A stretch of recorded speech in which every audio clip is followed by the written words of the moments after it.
back with us to ancient Greece.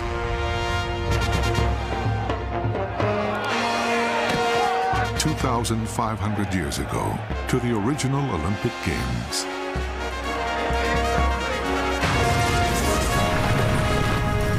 The ancient games, like our modern Olympics, include champions and cheaters, glory and scandals, bitter rivalries and contests of strength, speed and savage combat.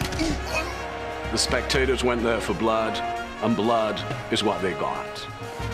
This is the birthplace of sport. Winners are hailed as sons of the gods. Losers are disgraced and forgotten. What's more emphatic than standing over somebody with your arm raised in the air? You knocked them out. A caveman can understand that. Then as now, it is the ultimate athletic competition.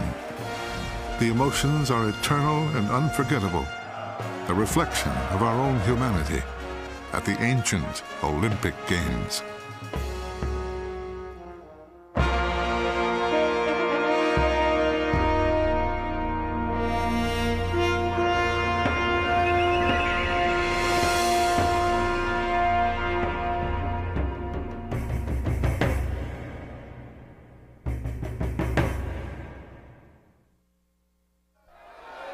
A gymnasium in southwestern Greece, 2,500 years ago.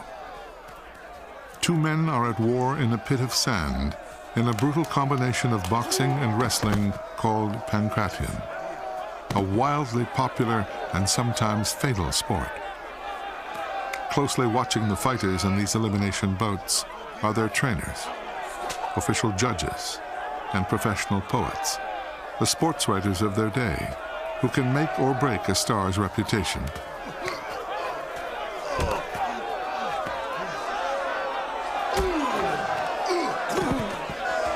"30 miles away, a sacred valley called Olympia has been waiting for the past 4 years.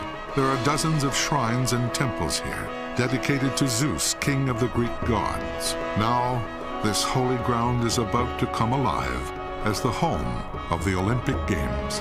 Imagine you're a Catholic going to St. Peter's. Imagine you're a baseball fan going to Yankee Stadium. Imagine you're a patriotic American going to the White House. And roll it all together, and you would have part of the sensation that they would feel as they approach the Olympics. In the months before the Games, couriers have gone out to the cities, states, and colonies of the Greek-speaking world, proclaiming a sacred truce, a brief pause in the region's unending wars, so that competitors and spectators may safely travel to Olympia. Well, Olympia, I think, was a place that everybody wanted to visit at least once in their lifetime. Some of them would go for the religious aspects as a kind of pilgrimage. I think the sports fans would go there to see the best athletes in the world.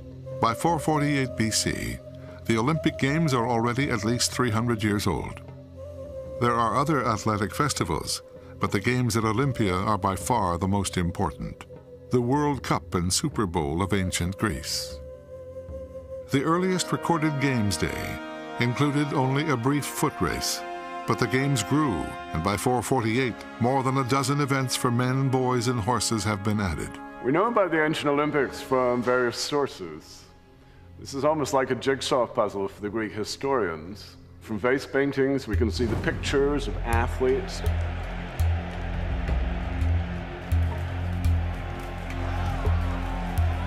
From statues, we can see, for example, what a discus thrower would look like.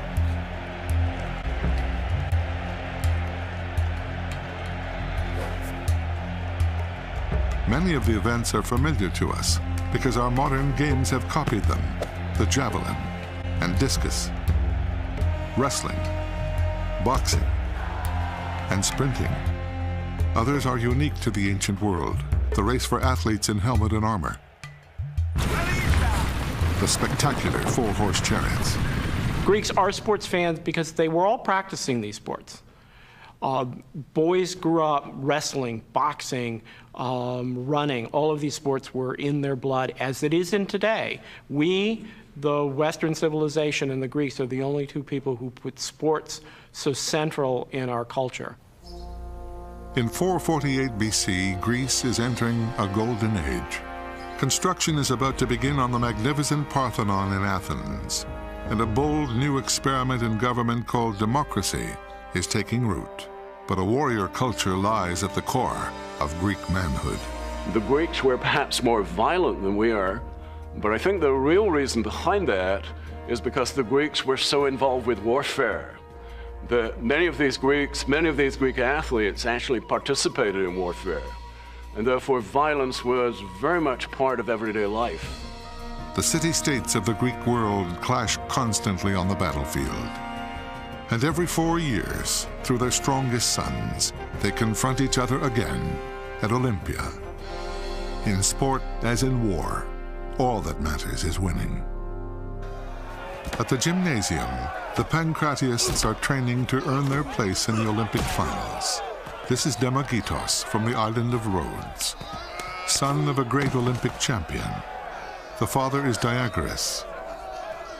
Thanks to the poetry of a writer named Pindar, his fame has endured for 2,500 years.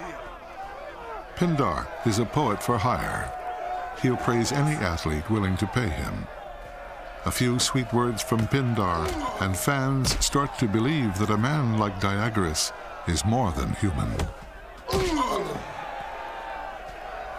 Diagoras was very much thought of as godlike, because it was believed if you're going to be a great athlete like Diagoras, the only way you could achieve this success was if you were descended from the gods.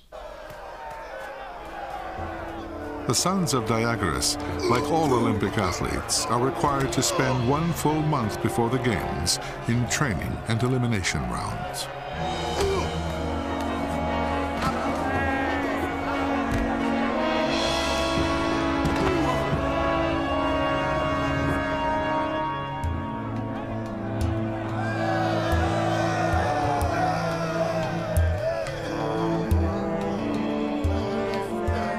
This noble panel of officials is the International Olympic Committee of the ancient world.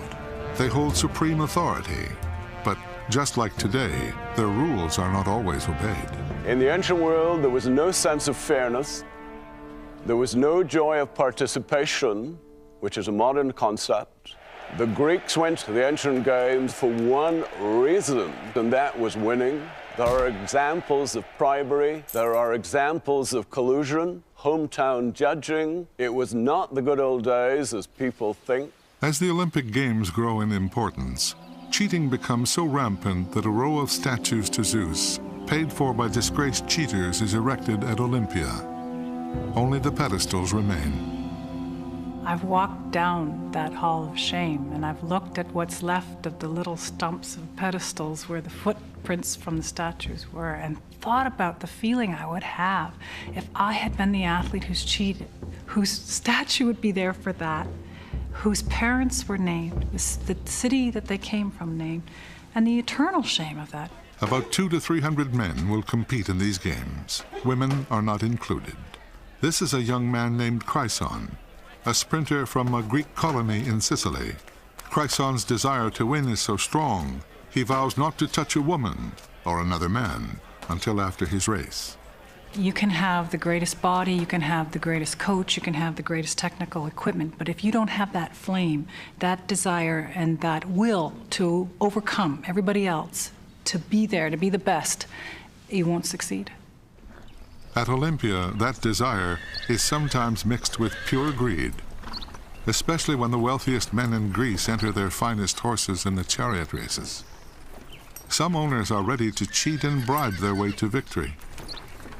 The ancient Greeks invented sport, but not sportsmanship. Arkesilaos of Sparta, however, is ready for anything. He will drive his own chariot to ensure that no one tampers with it. Cheating is a high-risk game because not only the judges, but the gods are watching. It's helpful to remember that for the Greeks, religion and sports, whether it's chariot racing or boxing, were not separate activities. The Greeks believed that the Greek gods were very much like human beings, more powerful, but generally with the same likes. And if the Greeks liked sports, then they thought that the gods would like sports performed in their honor as well. Greeks believe that Olympic champions are so strong and brave that they must be more than mere humans. When Diagoras won his Olympic title, he was proclaimed son of Hermes, the god of athletics. He leads his sons to the altar of Hermes in the Sacred Valley as they prepare for their own battles at Olympia.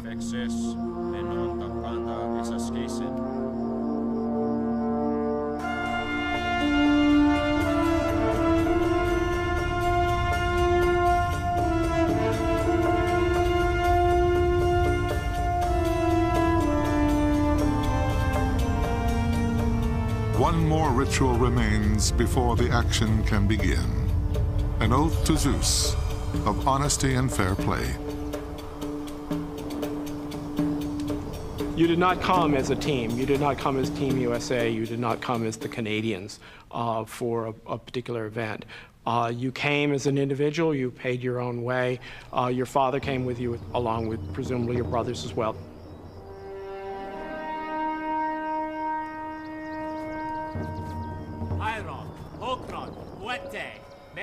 Meitai.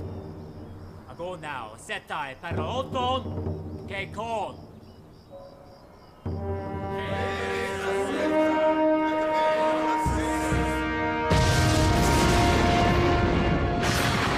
The ancient Greeks believed in dozens and dozens of gods, but the greatest of all of them was Olympian Zeus.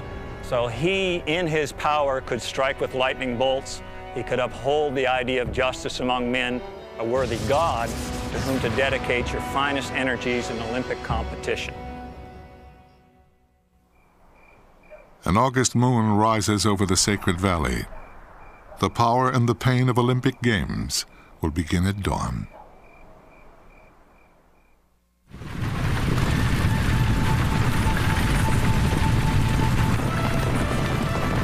In 448 BC, Olympic competition begins with the four-horse chariot race.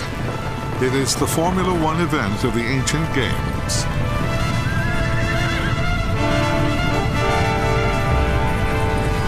The resources required to become a successful chariot racer were very much similar to people who undertake yacht racing today. Ted Turner, for example, or anyone who is in auto racing.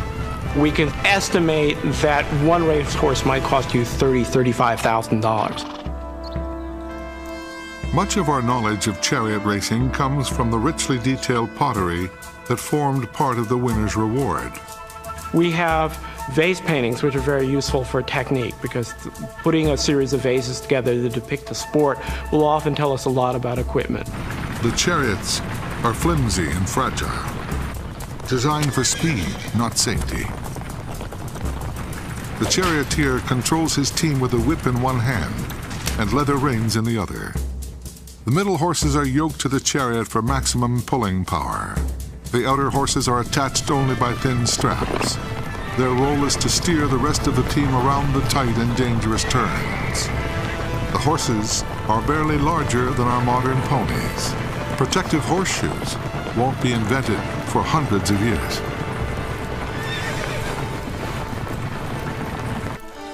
The millionaires who own the teams have come to strut their wealth and power. In some ways, it was about politics, oddly enough, because it was aristocrats who raced chariots. And therefore, tyrants who wanted to be considered aristocrats in their own cities would enter chariots to become a member of that same class. In 448 BC, the rivalry between war-hungry Sparta and democratic Athens is intense and all-consuming. These city-states have just begun a series of wars that will last 100 years. For a few tense days, the Olympic truce transfers their aggression to the Games. The race will come down to a contest between two teams, an aristocrat of Athens and Arcesilaos of Sparta. Most chariot owners left the actual driving to hired men or slaves. But the power-hungry Arcesilaos will guide his own team. One of the reasons I think they were so involved in horsemanship was very much a part of warfare. They believed in the concept of winning at all cost, the concept of arete, athletic excellence. They hated to lose. And therefore, I think people like Arcesilaus in 448 wanted to compete himself for the good of the state, for the good of Sparta. In Sparta, boys are taken from their mothers at the age of 7 and immersed in athletic and military training. This is the origin of state-funded sport. The Spartans are the East Germans of the ancient Olympic Games. A love of fast horses runs deep in their national soul and is crucial to their military triumphs. I think when you see in the rivalry between Athens and Sparta, perhaps with a modern analogy, is the difference between the USA, the Western democracy, and the Eastern Bloc countries. At Olympia, even the wealthiest horsemen are not immune to a common superstition. They will do anything to get an edge. And what they did was to take a tablet of clay, they would write a message on it, they would bury it perhaps in the ground, maybe in a well, and several of these have survived, especially from later times. Some tablets carry prayers for good fortune. Others call down a curse on the opposition. They are the performance-enhancing drugs of the ancient world. The lust for victory is overwhelming. Bribery is one of the most common tactics, paying off a groom to poison a rival man's horse. Honest trainers look down on such crude behavior. More important, so does Zeus. The carvings on his temple allude to a mythical chariot race marred by cheating. It's a not very subtle warning to mortals not to try the same thing with Zeus in the house. The race course itself is just a rough pasture, about 600 meters long and perhaps 300 meters wide, with no central barricade to prevent a head-on crash. You would be looking essentially at a field. There was an embankment on one side, an embankment on the other, and a basic track that was probably cleaned up a little bit, but not much before the racing would start. The Greeks were obsessed with not giving an opponent any advantage. They designed a starting gate that prevented any team from getting a head start toward the all-important first turn. This invention is the origin of the staggered start, still used in Olympic distance running. The gate is arranged with the stalls recessed in order from the outside lane. As the teams are loaded into the gate, stiff ropes hold them back. In the center, a statue of an eagle with outstretched wings. The symbol of the god Zeus is connected to a lever in the starter's box. As the lever is flipped, the eagle will appear to take flight. The ropes are lowered in order, and the race is on.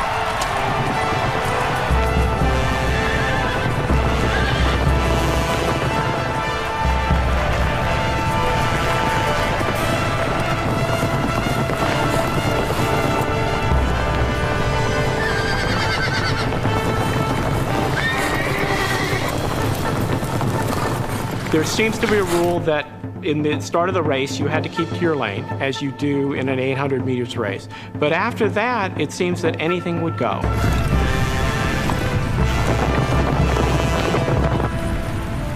For the Spartan Arcesilaus, this is the point of no return. He has wagered his fortune, his political future, and his own life on his skills as a charioteer. Somewhat comparable to American automobile racing, in the sense that there was a sense of danger. You would not know that you were going to crash in every race, but very few safeguards. So death was in the air. Racing headlong down the straightaway is a matter of sheer speed. But turning a 4-horse team around a narrow column is a tricky and potentially deadly challenge. Here, the skill of the horseman comes into play. The number one danger point is the turning post. because it was not a bank track. You had to get as close to it as possible. Your axle could catch up against the post. You yourself could catch up against the post, potentially, and turn over. But if you veered too wide, then you would lose the race. It was always a choice at that point.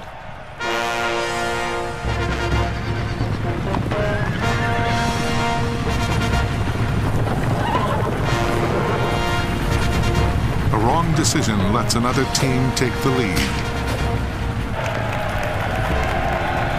But there are 11 more laps to the race, and many turns.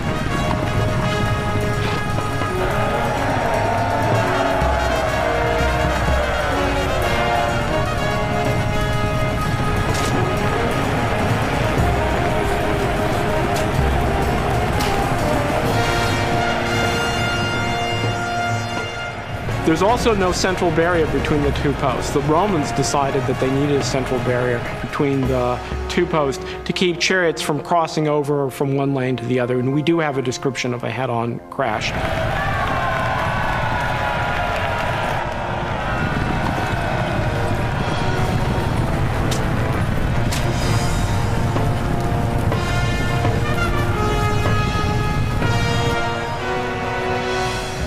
You know that you're coming to the end because you hear the trumpet that announces the last lap. If you did not already know, if you'd lost count. Everyone raced all out because everything was at stake. This is your chance to win the Olympic Games. You are going all out, and hopefully your horses and your chariot would hold together until the finish line.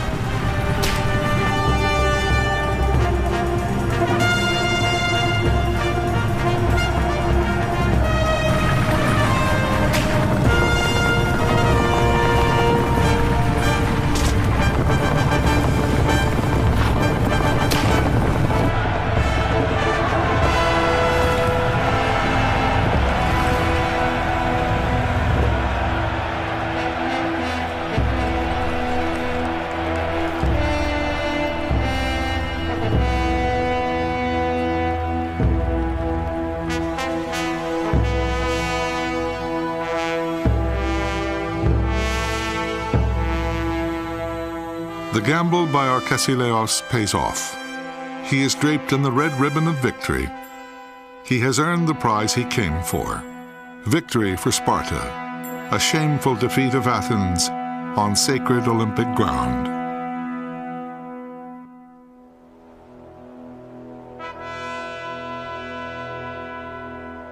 When the horses leave the hippodrome, the crowds move on to the stadium, where 40,000 voices will hail the contenders for the most coveted title of all, fastest man on earth. In modern Olympic Games, no event carries more prestige or more excitement than a sprint to determine the fastest man in the world. 2,500 years ago, the ancient Greeks felt the same way.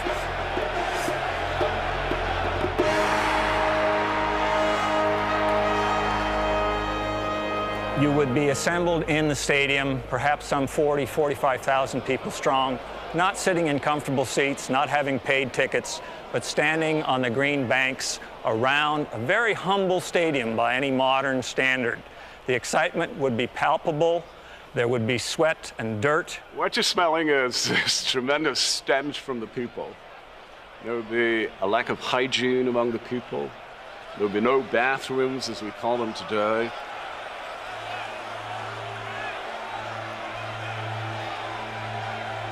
Only one woman is allowed to enter the stadium grounds, a priestess of the goddess Demeter. The stadium is located on the site of her shrine, and nobody wants to make Zeus's sister feel unwelcome. According to one account, any other female caught at Olympia would be thrown off a cliff. Many people have debated the issue of gender at the Games, why women were not allowed. And there's no one answer, but the one that makes the most sense to me is going back to the religious context. This was an all-male celebration to a male god.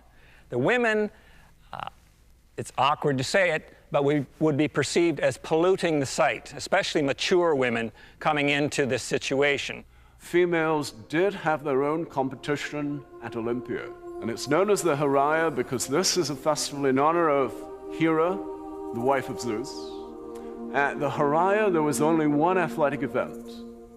Now, one athletic event was a stade, or more correctly, it was 1/5 of a stade, and therefore this is more of a religious festival. It's more of a festival concerned with ritual and indeed with initiation.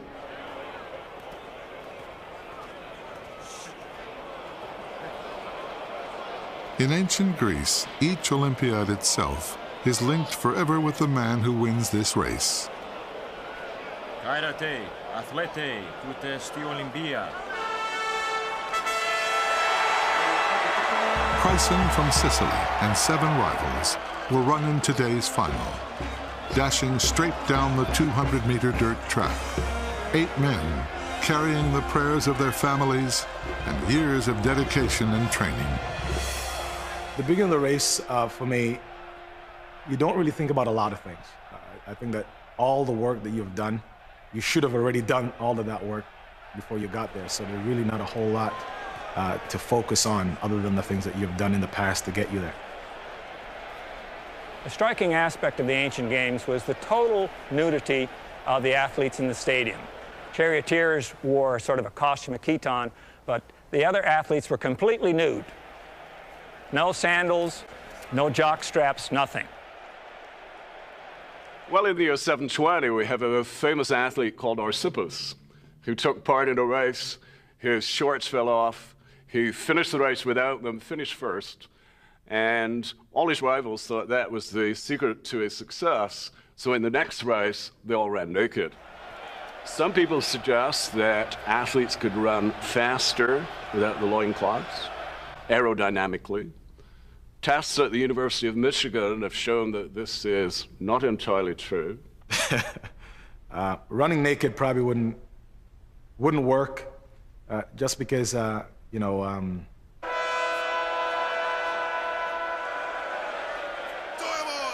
At the starting line, a cord keeps the runners from taking off before the starter's call. The penalty for a false start is a shameful whipping by the judges, a punishment usually reserved only for slaves. To be flogged is a terrible disgrace for a free Greek man in front of 40,000 citizens and mighty Zeus.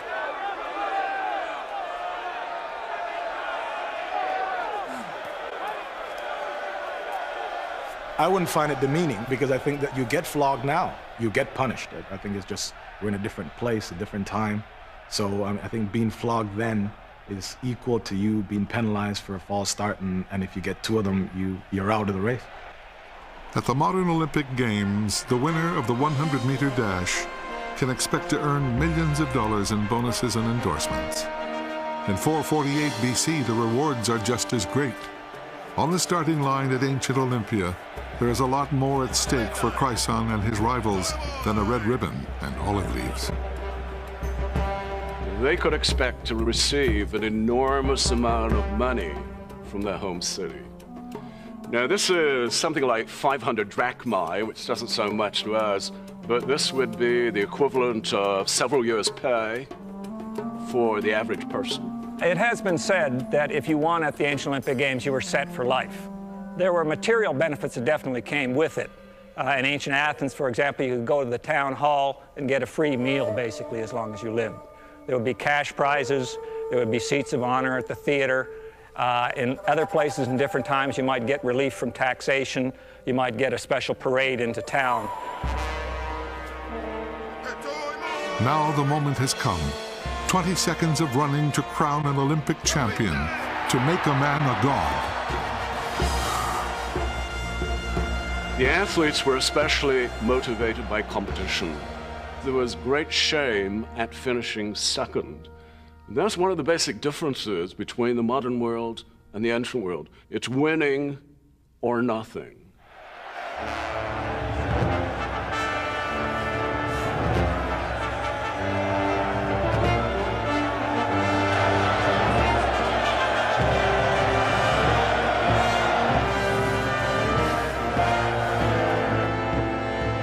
I expected to win, I wanted to win.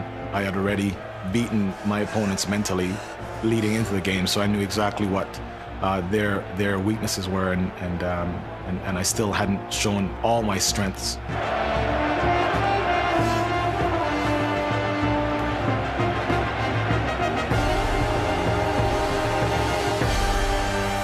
To be the fastest man on the planet is fantastic, but being the Olympic champion was something that defined me as an athlete. Olympic champions like Chryson are sport's first millionaires. The other men take home nothing but shame. The losers would sneak home by back streets. Their mothers might be embarrassed by them. The victor would come in with a great parade and everybody would celebrate. But there's nothing like the modern notion that just being there is enough. And that's really how it is in society now. If you're very good at what you do, then you're applauded for it, and if you're so-so, then you get the sympathy vote. Also held in the stadium is the pentathlon, the first multi-sport event in Olympic history. The name of the events are familiar, but the techniques are different. The triple jump is performed with hand weights to increase distance.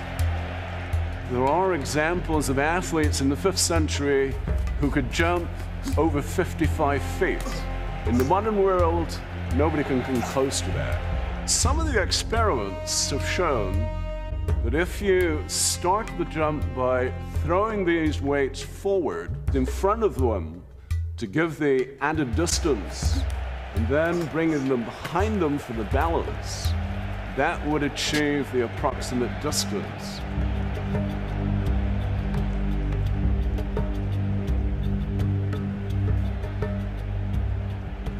It was believed that the athlete did not turn a revolution. This was based on the famous Discobolos of Myron. The javelin is thrown with the aid of a loop of leather for added force. It would be wrapped around the javelin, would also be wrapped around the 2 fingers of the hand, and the purpose behind it was to give an added momentum to the javelin. If one man wins all 3 field events, the pentathlon is over. If not, then a foot race and wrestling break the tie. To the ancient Greeks, the pentathletes are the ultimate examples of manly beauty, grace, and power. In 448 BC, a man named Keton wins the pentathlon with such magnificent form that he may have been a model for the sculptor Myron.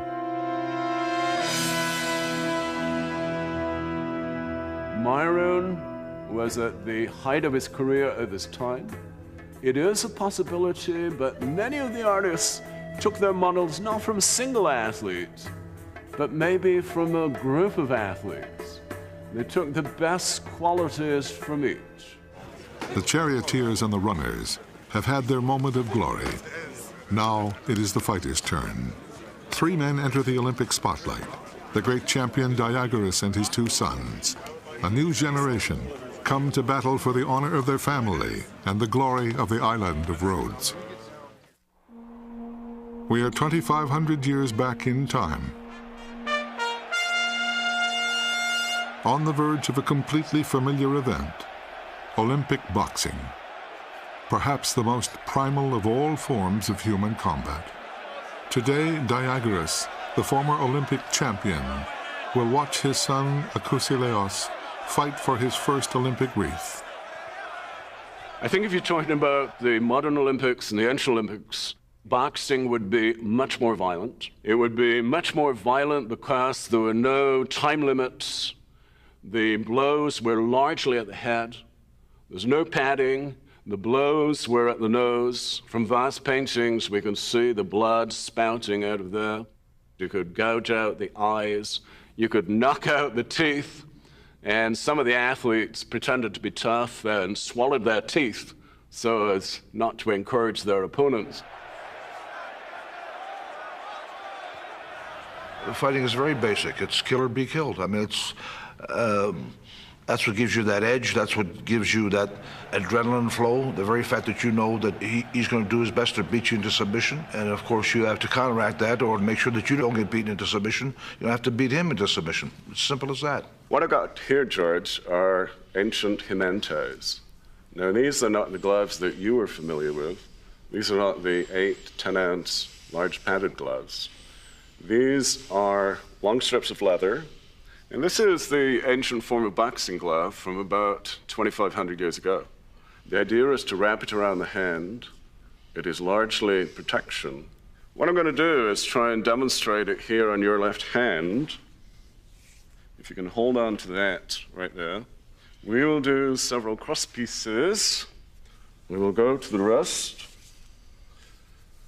We'll do a couple of loops there, a cross piece there, a second cross piece, and then I'm going to put a couple of loops around here. We can even manage a third one, and then we're going to hold it underneath.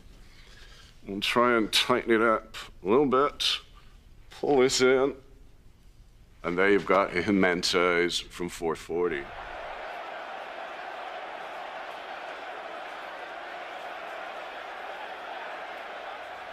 We know about this from vase paintings, and there is an example behind me there from approximately the same time period. So what do you think about that, George? Are these cross pieces going to help you much? No, they will help you, but to a limited degree. Today they use gauze bandage and tape, much for the same purpose, essentially trying to protect your hands from getting broken, from the bones in your hand behind the knuckles getting broken. Right. When people break their hand in boxing, it's essentially because of the impact here on the knuckles, but the bones back here are the little small bones that break. They're popped up like so and break. So the idea is to keep these bones as flat as you can. How well your hands could absorb hitting somebody on the head, that'd have to be a great concern. You know, I mean, it'd be very easy to bust your hand. If you got a busted hand, hard to hit somebody with the next shot.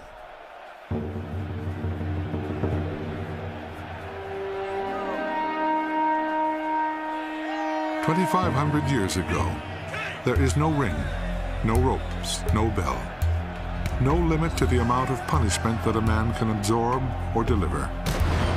Victory comes by knockout or by raising a single finger as a sign of surrender. But surrender is far from these men's minds.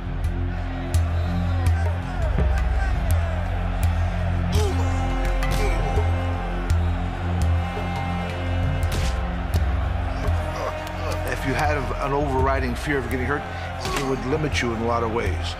You wouldn't have that free flow of things, and you'd be too uptight. It'd be very difficult to be a good fighter and have a fear that kind of cripples you. The contest is intense, exhausting, and savage. After more than an hour, both men remain standing. And you can't allow yourself to think that I can't win. You can't allow yourself to think that I can't. You always have to think you're only one punch away from knocking the other guy out. You're only one punch away from winning the fight. That's what you have to think. They are circling around. Damagetus is a little bit worried. His father, Diagoras, is even more worried.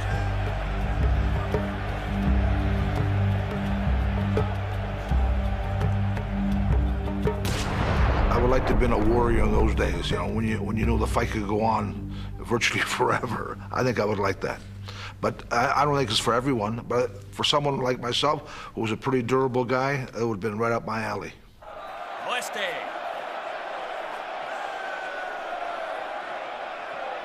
As the hours grind on, the judges force a final showdown by decreasing the dimensions of the fighting zone.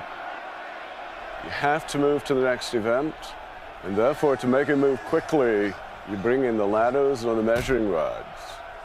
Now these are set between the two athletes. They make the space much smaller. They're held by two officials on either side. This will bring a decision, and often it will end in a kind of downward chop where the victor will knock his opponent out.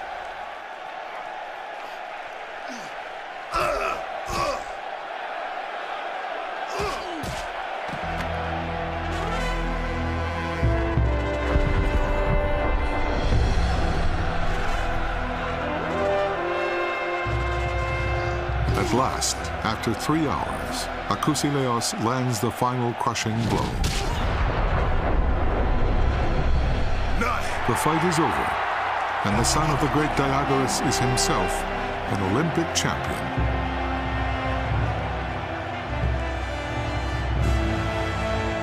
Boxing is the most honest of sports in most ways, and it's the clearest way, I think, that you can pronounce yourself as a winner. What's more emphatic than standing over somebody with your arm raised in the air? You knocked them out. A caveman can understand that.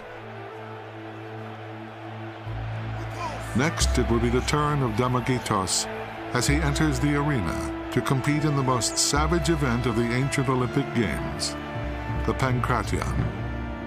Fighting for his father's name, his brother's honor, and his own life.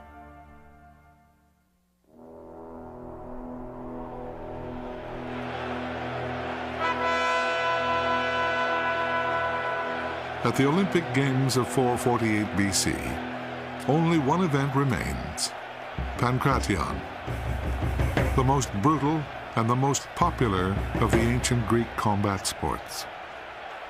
The pressure now is on the second son, Damagitos. His father had won 16 years earlier. Diagoras and Pusilaus would be on the bench. There would be extreme emotions as they circle the ring.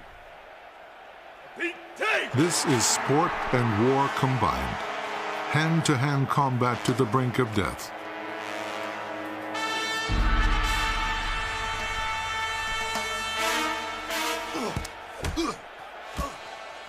Pankration was a very brutal sport. Today you can compare it with ultimate fighting. Virtually everything was allowed except for gouging out the eyes and biting. Victory is gained by knockout or surrender, and the tactics range from kicking to bone cracking, from toe holds to strangulation. When you entered the stadium, you accepted the responsibility of death. So if you were killed by a legal blow, then there was no legal responsibility against the person who committed that blow.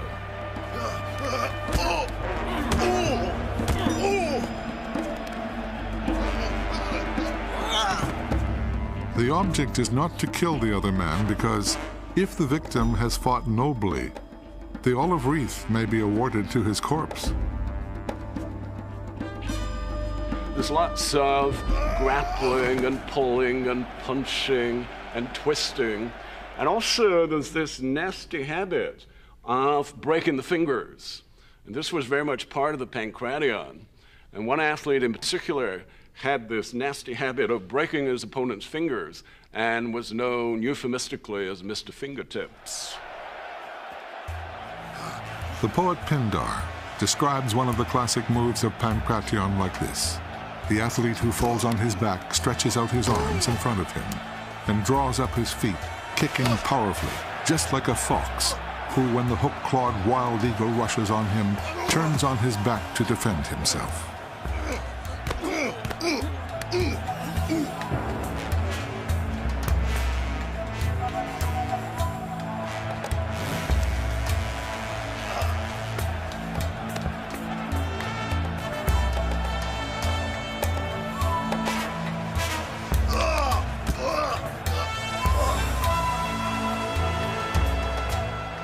There is no time limit. The contest may last 5 minutes or 5 hours.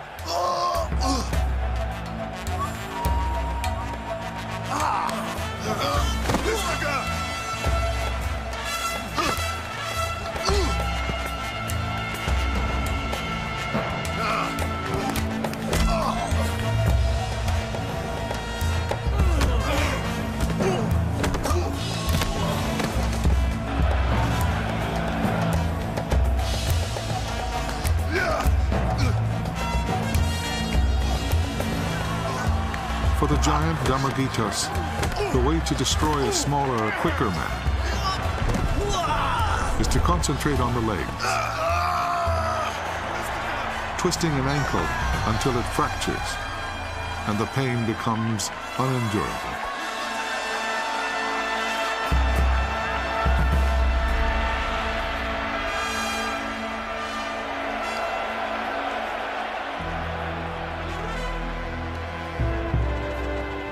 The loser's name is lost to us. The gods have no gifts for him. Now Damagitos is no longer merely the son of Diagoras. He is the family's third Olympic champion. The pankration was the most famous sport. It was the sport which everybody liked. So to win in the pankration was often considered to be the ultimate victory. The symbolic race of athletes in armor marks the end of Olympic competition and the sacred truce. Soon, Olympia will fall quiet again. But first, all must assemble for the spectacular ceremonies of the final day, when the champions will be honored in the presence of the gods.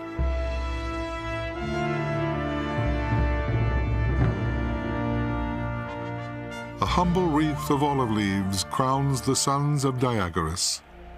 Far greater riches await them on their return to Rhodes.